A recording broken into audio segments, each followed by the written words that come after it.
اسلامی علوم یعنی قرات، تفسیر، حدیث، فقہ، فرائض میں متعدد صحابیات کمال مہارت رکھتی تھی۔ حضرت عائشہ رضی اللہ تعالیٰ عنہ، حضرت حفصہ، حضرت ام سلمہ، ام ورقہ نے پورا قرآن مجید حفظ کیا تھا۔ ہند بنت اسید، ام حشام بنت حارثہ، رائطہ بنت حیان اور ام سعد بنت سعد بن ربیع قرآن حکیم کے بعض حصوں کی حافظہ تھی۔ ام سعد قرآن مجید کا درس بھی دیتی تھی۔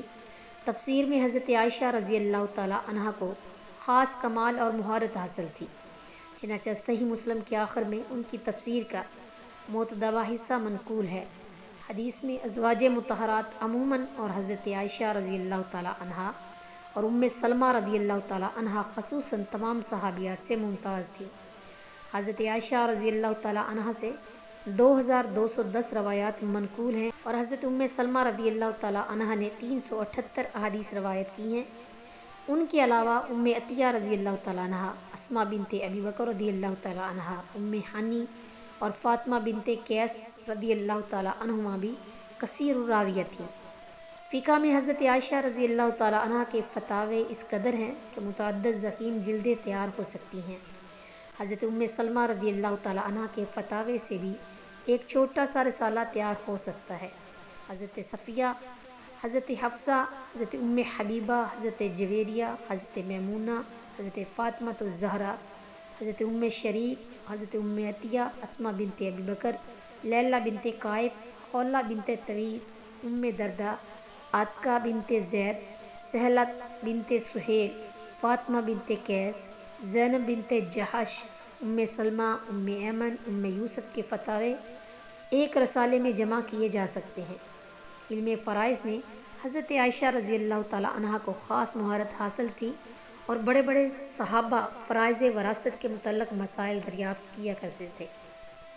اسلامی علوم کے علاوہ اور علوم میں بھی صحابیات دستگاہ رکھتی تھی۔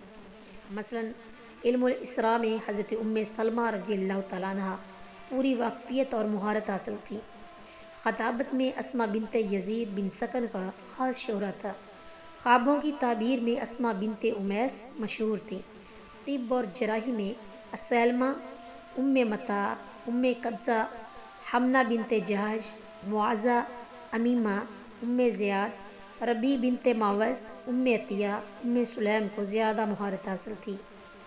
رفیدہ اسلمیہ کا خیمہ جس میں جراحی کا ساز و سامان تھا وہ مسجد نبوی کے قریب نصب تھی۔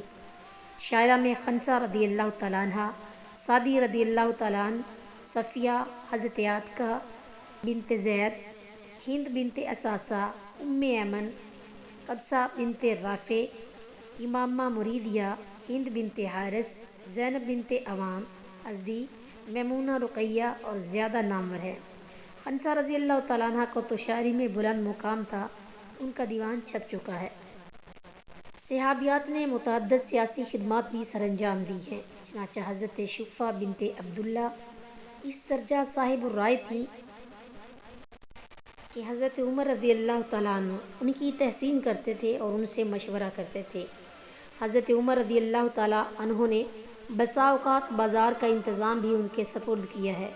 ہجرت سے قبل جب قریش نے کاشانہ نبوت کا محاصرہ کرنا چاہا تو حضرت عبدالمطلب کی بھتیجی رقیہ بنت سیفی نے سرور عالم صلی اللہ علیہ وسلم کو اس بات کی اطلاع دی تھی، چنانچہ خوابگاہ میں حضرت علی رضی اللہ تعالیٰ عنہ کو چھوڑ کر مدینہ کی طرف روانہ ہوئے۔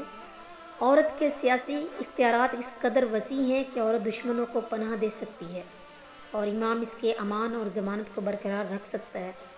سنن نبی داؤد میں لکھا ہے کہ فتح مکہ کے زمانہ میں ام ہانی نے، جو حضرت علی رضی اللہ تعالیٰ عنہ کی ہمشیرہ تھی، ایک مشرک کو پناہ دی تو رسول اقدس صلی اللہ علیہ وسلم نے ارشاد فرمایا، قد اجرنا من اجرتی وامنا من امنتی، تم نے جس کو پناہ یا امان دی ہم نے بھی دی،